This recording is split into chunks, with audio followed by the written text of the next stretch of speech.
moo tax élection day jot kenn falu monté nu mu tudd gouvernement am après ñu falal ko ay député mu commencé gouverner mais boobu xam nga ñun lan moo ñu dal ci lii la conquête du pouvoir n'est pas encore terminée parce que ba léegi y a une dualité au sommet et donc comme le pouvoir ne se partage pas li en fait dafa mel ni élection présidentielle bi c'est une première mi-temps législative bi nekk deuxième mi-temps là on est dans les prolongations parce qu'il faut qu'il y ait un chef. Vous doutez de la chefferie de Diomaye? Ah yow du semaine dernière da nga doon ne Ousmane Sonko mooy chef wala da nga soppeeku yow transhumant nga de non. On est encore dans la prolongation te léegi ni ma ko jàppee c'est que pour gouverner il faut avoir d'abord le pouvoir légal li ko waa ji waxee mais légitimité bi c'est s'appuyer sur des appareils politiques il y a pas que l'État parce que tu peux bien entendu loolu moom c'est incontestable Diomaye c'est le chef de l'État mais maintenant il a besoin d'une base. soxla ci wolof base léegi dafa soxla mbooloo. boo xam ne moo koy dëgëral en termes de truc. te moom loolu pare non justement. moom am na mbooloo. non Pastef mbooloo Pastef. non justement parce que war na ko ne ñun ñooy demal suñu bopp ci législative yi. la coalition Diomaye n'était pas dans les. amuñu député amuñu dara Pastef moo jël affaire bi logiquement. su doon Diomaye Pastef pur et dur la gouvernement bi topp ci législative yi gouvernement Pastef pur et dur lay nekk am li ma wax Pastef xam nañu borom. C'est Ousmane Sonko. Diomaye a besoin comme chef de l'État comme président de la République d'avoir un dispositif politique. léegi nag coalition Diomaye président bi. parce que commencé woon nañ fi sax monter mouvement bu doon tudd dooleel Diomaye. waaw déggoon naa ko. balaa législative yi. après ñu teg ko ci suuf. man mës naa Bassirou Diomaye Faye mës na fi woote benn waxtaan xawma réforme xawma lan am na lu mu fi doon kii woo ñëpp ma ne la lii casting la. waaw bi ñu demee fële. Sikat waaw ma ne la gis nga il est en train de voir su wootee. ñan ñooy wuy si. Et il a besoin. Je m'en rappelle. Il a besoin justement en cas de fracture avec Pastef de rassembler du monde autour de lui ne serait-ce que pour gouverner tranquillement léegi nag li jëm 2029 moom beneen wax la. Donc le journaliste Cheikh Yérim Seck avait raison quand il disait que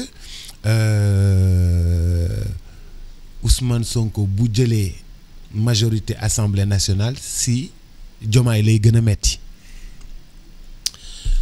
pas forcément parce que mënoon nañu am gentleman agreement maanaam ku nekk toog fi ngay toog yor sa kiw bopp mais le problème c'est que Ousmane Sonko su desoon Assemblée nationale bàyyi Diomaye ak exécutif bi je pense que friction du am.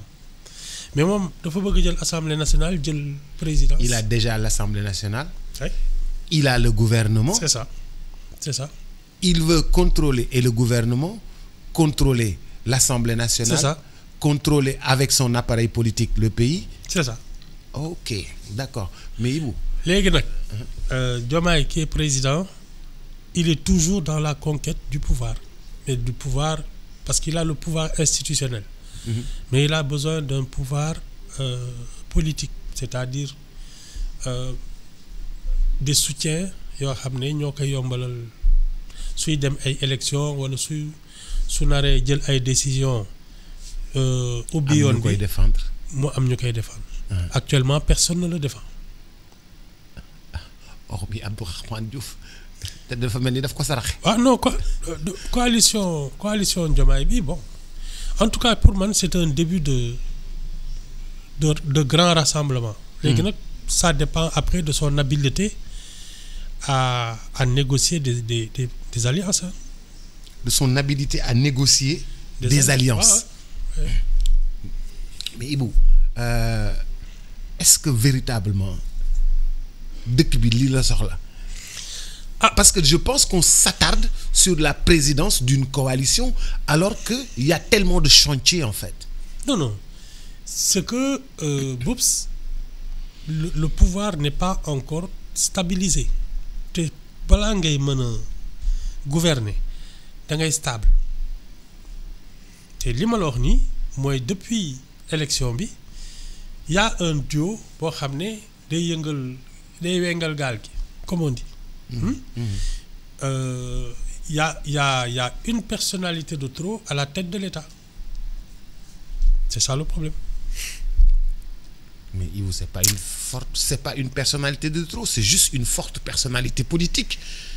Mais c'est pas une personnalité de trop. Non. Si. Parce que affaire bi, il faut être complémentaire et il faut une hiérarchie.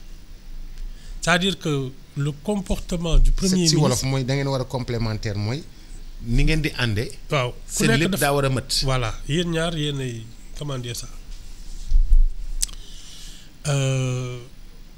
da ngeen di jàppante. da ngeen war a jàppante bu ngeen di ànd. voilà jàppante. mu am ku yilif y'a le président de la République mu am ki nga xam ne nag mooy taalibeem premier Baye Fall bi. Le président bi bëgg lay def. C'est ça un premier ministre. Oui mooy bëkk néeg bi. ki nga xam si. Mais un vrai premier ministre. mais tu sais que monsieur Sonko premier ministre bu baax. président lu mu gént. balaa mu ngay kii sax mu defal ko parce que xam na ko mais personnalité monsieur Sonko toll melul noonu. C'est ça le problème parce que c'est la fonction de un premier ministre. Tu dois servir de fusible, c'est-à-dire si le président a des adversaires, premier ministre mooy jël coup yi fusible buy sauter c'est le premier ministre, c'est-à-dire un premier ministre c'est celui qui prend les coups, mais quand celui qui en distribue à son patron, c'est qu'il y a un problème. Et vous pensez que samedi il en a distribué à son patron? Oui su ko ne dañu war a dàq ñi da nga war a ñëw gouverner ak Pastef ak yooyu ay injonction la c'est tout bi mu fii naan dëkk bi amul autorité. C'est ça en principe ñun ñoo waroon toog di naan l'opinion l'opposition ñoo naroon toog ne kii amul autorité Ousmane Sonko ne ko fi waxati ma waay comment il défend son patron, mais il ne le défend pas comme on défendrait un patron. C'est ça? xam nga fii la toog di koy Serigne Ngoundou publiquement. Serigne Ngoundou. Non mais. Non. C'est amical. Non. Il n'y a pas d'amitié entre le premier ministre et le président de la République. xam nga nee naa la keroog bis Diomaye c'est mon ami c'était un avertissement mooy. Il a dépassé les frontières, mais compte tenu de notre passé, du ma ci jël en compte du ma ko jël en compte. Mais je pense que c'était la dernière fois qu'il tolérait ça ci ni ma ko gisee la preuve. La preuve Ibou dara xewul ci réew mi. Non mais attends wax xaaral rek. Boubs. waaw l'absence de réaction c'est un message. Le silence il est assourdissant. Mais da nga war a dàq ñeeg ñi mu gën leen dëggal kuy dooree mën kuy saaga. Ibu daxal ñi. mu mu wax daxal ko mu yokk dooleem. daxal ki mu wax dax ko. mu yokkaat ko mu yabal ko fi président war a dem président yónni ko. Et on a même renforcé le ministère de l'environnement avec des sociétés. Plus des sociétés et plus un budget qui s'est relevé. C'est ça la réponse. C'est un désaveu. Yow noo ko tuddee. rafetal rek man sama àdduna yëpp rafetal la. Non. De toute façon. Je te dis l'absence de. C'est un message. léegi ma laaj la. Ibou est-ce que premier ministre mën na continuer di absenter comme ça au conseil des ministres. loolu président rek ci mën dara. Hein? Président rek ci mën dara. Mais Ibou. Bon, il a déjà nommé une intérimaire, Yacine Fall. Moom daal moo xam naka la koy régler moom rek la.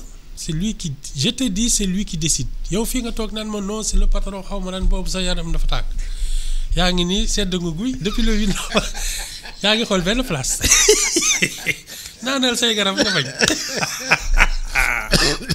waxoon naa la ko. Oui sama Ibou. yaa ngi xool benn place de. Non, est-ce que c'est un recul stratégique? Recul la. Premier ministre, est-ce que loolu recul stratégique la wala vraiment. Non, je pense qu'il comprend qu'il ne tient pas les rênes du pouvoir. C'est tout.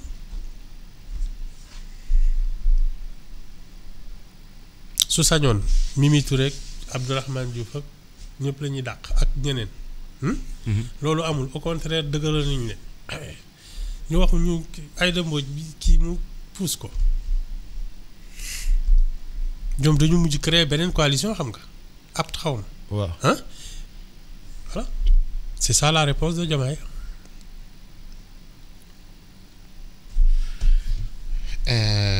Mais Ibou ñi daan wax vraiment ñëpp dañoo mujj noppi Waly Diouf Bodian kese moo réagir avec tact d'ailleurs mais lan moo tax ñëpp ne tekk noonu. Mais kan moo yor signature yi. Signature c'est-à-dire. Pour nommer ak dégommer. Ah. C'est ça. kon ñëpp dañ nekk di sàmm seen place. Boubs 4-4 yeeg salaire yi per jëm yeeg. Ibou je te déteste. Je te hais. Teraanga yi kan moo koy joxe. Non Ibou. Je te déteste. yow ban teraanga. nit ñi dañoo gëm teraanga. ay ca nit ñi di liggéeyal réew mi ngay wax waxu teraanga. dëgg la. waaye yow. li fi waa ji waxoon rek ku fi tudd mbaam ma rey la. waaw Waly Bodian moo fi naan ay maa ne maa ne gudd nopp maa ne gàtt génn. maa ne kenn waxul mbaam ba léegi de. kenn ko tudd. Non, c'est lui qui a le pouvoir. Les gens, ils commencent à redescendre sur terre. C'est Diomaye qui a le pouvoir. Le pouvoir du État sénégalais.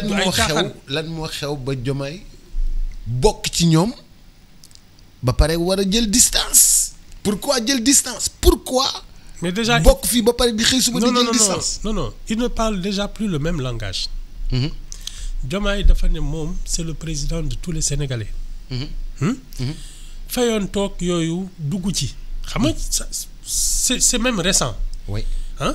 Au début il y avait un vent de ñun dañu mer dañuy arrêter ay chantier mais Boubs bi nga demee ba nga xam ne diggante daaw ak ren la note du Sénégal se dégrade continuellement les bailleurs de fonds les institutions téye seen xaalis nga xam ne yow kon yoon bi nga jëloon baaxul.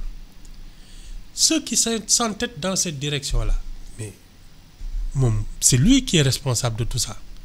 Il a intérêt à changer de direction. Légui, comme c'est lui le chef de l'État, li ñuy naan qui même me suivent. ñii dëgër bopp ne ñoom du ñu def lu mu kii ñoom ni ñu jàppoon mooy y a reddition des comptes nañu jàpp ñii nañu tëj fële nañu xuloo fii nañu xeex fële moom defatul loolu nee na nañ ko bàyyi moom la Abdourahmane Diouf jottale. C'est ce que Abdourahmane Diouf a dit à la radio. Voilà. Mom, c'est sa nouvelle doctrine. Et c'est lui le chef, c'est lui qui décide. Ceux qui ne voudront pas aller dans cette direction, mais il sera obligé de s'en séparer. Lol de la fixe. Et c'est comme ça que le DG de l'Aprosi a déjà fait les frais, voilà. Le DG de l'Aprosi a été déjà limogé.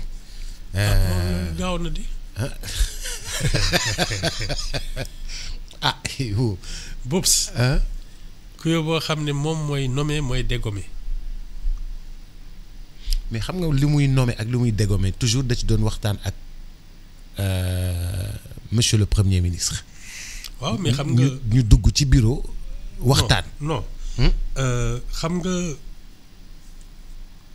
justement c'est là que le paradoxe existait. nee naa la on est toujours dans la prolongation de l'installation au pouvoir. xëy na ni ñu doon diisooyee bu njëkk ce n'est plus comme léegi c'est plus Sonko mooy Diomaye mais As mooy Diomaye. non ça ne passera pas ça ne passe pas. ça ne passe pas. en tout cas wax na ko kenn dàq ko. oui mais. kenn weddi ko kenn dàq ko. non Diomaye mooy Sonko mooy Diomaye. non loolu moom gëj naa ko dégg. non Ibou. Boups mais loolu moo am. waaw Boups. léegi As mooy Diomaye. non Ibou loolu ça ne marche pas. man de loolu laa fi dégg te kenn weddiwu ko ki ko mënoon weddi Diomaye. weddiwu ko de dàqul waa ji weddiwu ko. mais xam nga Diomaye tam du wax. day def non day def. moom birima ca benn baat bala bu waxee ren déwén lay waxaat. mais Boups c'est exactement ça c'est là mooy li ma la wax rek. kuy dóoree mën kuy saaga moom wax ji du ci il n'a pas besoin de ça. il prend des décisions et on exécute. mel ni dafa jël mëngu Macky Sall bi de xam nga Macky Sall dafa doon def mëng. non mais moom sax musul bëri wax. non. da lay romb rek ne la Mahaza. waaw yooyu la rek non moom c'est pas quelqu'un qui est bavard ay 5 minutes bu ne mu jël kii woot réseaux sociaux yi wax ba wër ñu. ça c'est pas son style. ah man de bi ma leen di naan ba Diomaye du Sonko xaw ngeen ma bëgg a dóor xam na daal c'est lui le patron de nit ñi commence à s'en rendre compte nag que c'est lui le patron. mais Ibou xam nga loolu amul solo li am solo mooy da nga ànd ak ay nit ñu gunge la ci élection yi gunge la ba nga gagné da ngaa war a jàpp ñi la gunge nga gagné ñëpp. non. ah bon Boups je te l'ai dit y a un devoir d'ingratitude parce que gouverner ce n'est pas conquérir le pouvoir. am li ma la ñi nga bëgg a ànd ñi nga mën a àndal. ba ñu fal la. comment dire ça ils sont pas forcément des hommes d'État et des gens compétents. or soo ñëwee ba toog ba ñu indil la problème mu Sénégal waxuma la ay problème mu nu mu tudd dañu war a régler ay comptes ñii sàcc la ñu ay lanceurs d'alerte di wax fii ku ne di kii réseaux sociaux yi di condamner déjà te kenn def ça c'est pas les problèmes du Sénégal les problèmes du Sénégal sont très sérieux. Le Mali est en train de s'effondrer. Nous, on a besoin de la crédibilité des bailleurs de fonds pour relancer notre économie. Boups, loolu àndul ak wax ju bari te ànd ak compétence. Et c'est ça pour moi un homme d'État c'est le devoir d'ingratitude. Parce que fi mu nekk nii c'est pas une histoire de récompenser ñi la fa teg parce que sénégalais yi ñoo la voté. Régler problème mu sénégalais yi moo ko fi teg pas di def lu neex waa Pastef ak lu leen naqari régler problème mu sénégalais yi la. mais bu régler problème mu sénégalais yi gisaguñu dara boobu ba léegi. mais c'est ça tey la difficulté yi gën a bari. mais parce que la conquête du pouvoir n'est pas terminée. nee naa la ñu ngi ci prolongation. waaw Ibou conquête du pouvoir terminé wul mooy waxi lan. dama ne la. Le président de la République li ko waa ji wax le député là kii Guy Marius Sagna bi mu ne y a un président légal et un président légitime. C'est exactement ça. Il faut que ce soit indiscutable ñëpp xam ne kii mooy patron bi ñu ngi koy commencer xam nga yéen ndeysaan dañ koy teg fi bàyyi mu jël temps yéeg ba yéeg ci seen xel ngeen doo comprendre. daaw ba ren je vous ai dit ça c'est lui le président ngeen naan ma non Ousmane Sonko xam nga kii yee nii vous allez comprendre tant que les gens ne doutent plus de son propre c'est que il est encore dans l'installation au pouvoir parce que soo seetloo nomination direction yeeg yooyu c'est des hommes à Sonko les directions générales ak yooyu pour te dire que à un moment soo moytul nag il va devoir purger tout ça soit ñoom ñëpp ñu ñëw jébbalu foofu soit parce qu'il a besoin d'un appareil qui lui est loyal. mais est-ce que le président comme ni ñuy wax naan dañ ko waxante woon dafa war a dans les 2 ans là dafa war a démissionner là. Mais Boubs, il a prêté serment 5 ans. Il a prêté serment. Oui, devant le peuple et les magistrats, conseil constitutionnel. Il a prêté serment. Du démissionner fenn. Non, il a prêté serment. 5 ans lay toog sauf empêchement maanaam waaw mu war ko ne ki mënatul yor réew mi ça moom kenn mënu ci dara mais à part ça hein il a prêté serment sur 5 ans yii ñuy wax seen waxi Pastef la là c'est la République. La République est au-dessus de Pastef.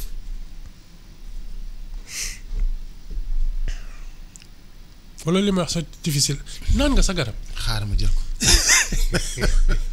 daanal sa garab.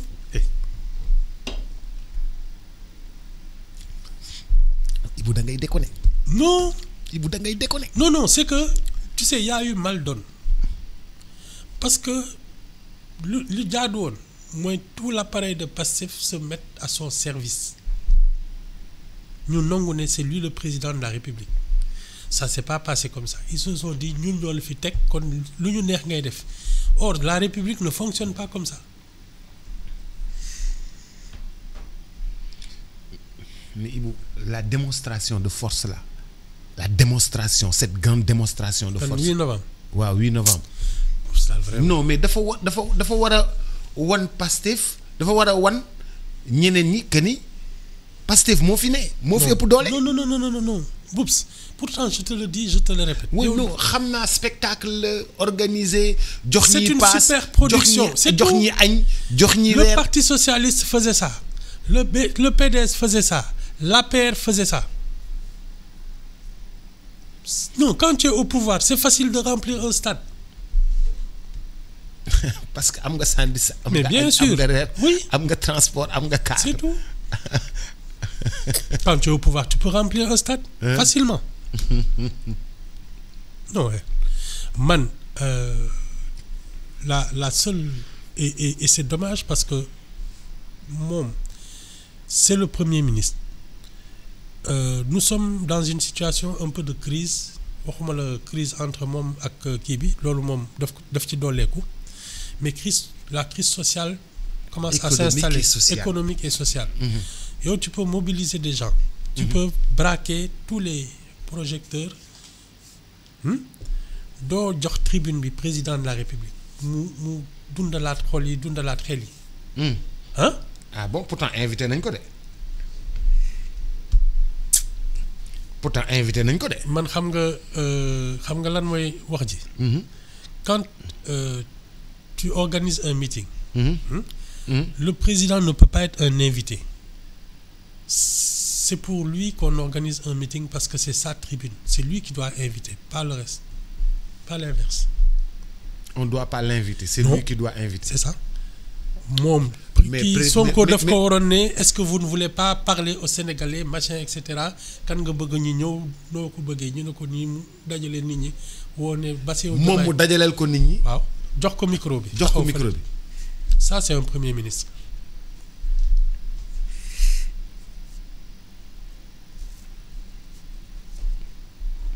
Il peut pas faire de l'ombre au président. Mais Ibou pourtant il cherche pas à faire de l'ombre au président, c'est la marche politique qui impose qu'il rassemble un peu son parti et ses hommes. Ouais, mais au profit de qui? Vous vouliez que ça soit au profit du président? Mais forcément, tu es son plus proche collaborateur. yow kay wan que ne nit ñi booloo bi yow la ñuy topp yow la ñuy déglu. Loolu la c'est ça que je comprends. Un premier ministre il sert de bouclier, il sert de fusible et il t'offre de vraies tribunes nga xam ne voilà il y a pas de faute de protocole, il y a pas de ceci, il y a pas de cela, il te règle tout ça. Mais tu as vu tout ce qui les couacs autour de Diomaye? Trop de couacs d'organisation, de protocole. C'est un problème de loyauté. De protocole. C'est un problème de loyauté. en tout cas ñoom daal ñoo xam man bu ma deret bi laal. non Ibou ñun kay dañ ñu dimbali. ñu xool affaire bi nuñ koy organiser waatee. man mii. ba pare comment recoller les morceaux. yan morceaux. ah. non. su fekkee ni dafa am crise au sommet de l'État. non ñu arrangé wul économie bi. arrangé wul. kenn Boubs. arrangé wul kenn. Boubs. waaw. Il y a qu'une personne capable de régler ça. C'est le président de la République. leneen lu la nit wax day wax lu ko neex. Y a que lui moom moo xam chronogramme am moo xam lu mu direction bi mu bëgg a jël ak can lay àndal ak yooyu si il veut continuer avec ces gens-là ak Pastef ak Ousmane Sonko. Il va le faire s'il a décidé de changer d'attelage. Il va le faire mais c'est lui seul qui peut en décider parce que moom moo am légalité bi ak légitimité bi. mais Ibou dans tout cela le quotidien n'a pas encore changé. Les bailleurs de fonds n'ont pas encore confiance en nous. Mais parce que justement, le pouvoir est instable. C'est ça. Tu sais pas à qui parler. Normalement, les relations internationales, les histoires d'économie macro, hein, c'est Diomaye qui devrait en parler. C'est Ousmane Sonko qui parle. Tes déclarations yi mu def moom jusqu'à présent ay problème la ñuy indil. C'est ça. Ibou xam nga réew mi ñun ñëpp ñoo ko bokk. ah kay. réew mi ñun ñëpp ñoo ko bokk. ah kay. réew mi ñun ñëpp bokkuñu ko. mukk. ah Ibou. man daal sama surface de réparation laa xam. non Ibou sama nekku ci. Ibou sama kër buy lakk fayal sottil ndox balaa muy yegg si sa kër Ibou réew mi ñun ñëpp ñoo ko bokk ñun ñëpp dañoo war a defar luy defar réew mi. non wax luy defar réew mi. non ñun ku nekk da nga war a xëy ci sa liggéey ça la politique c'est en période électorale. Entre deux élections. Que chacun se mette au travail ku nekk ak sa compétence ak sa kii nu mu tudd sa vocation. nga def sa liggéey. su élection jegeñsee su la neexee nga far ku la neex politique militaire wala nga toog sa kër voté jot nga voté. À part ça que chacun fasse son travail et moi pour l'instant ce que je comprends c'est que le premier ministre dans ses fonctions n'agit pas comme un premier ministre et c'est là tout le problème. C'est ça. Ibou affaire bi normalement warul woon compliqué xam nga. pour gérer réew mi comme ni nga ko waxee. c'est très compliqué. ñu jox la 54%. mais justement ngeen war a ànd. oui mais ñu doxal mais dañoo mel ni. oui mais dañoo stagné. mais les gens lui ont dit 54% yi yu Ousmane Sonko la. ah Diomaye moomu ko. non yéen a ko wax. waa Pastef ñun ñoo ko wax. waa kay yéen a toog ne moom gannaaw yàlla Ousmane Sonko moo la fal. Et quelques mois après en novembre. Ousmane Sonko ne Pastef man maay jiite kii bi liste député.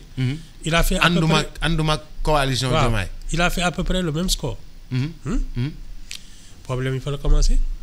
mais warul woon am problème parce que loolu dafay wane ni moom moo fi ne moo indi woon 54% yi moo indiwaat lii. donc moo indiwaat razia bi. donc on constate on conteste ak Diomaye sa légitimité moom la Guy Marius Sagna wax. mais Ibou loolu normal la wala normal bu fekkee ni dalaa gunge nga am 54 mu demaat novembre amaat 54. dama ne la. waaw. Dès qu'on a fait élire le président de la République. Son camp il devait se mettre à son service.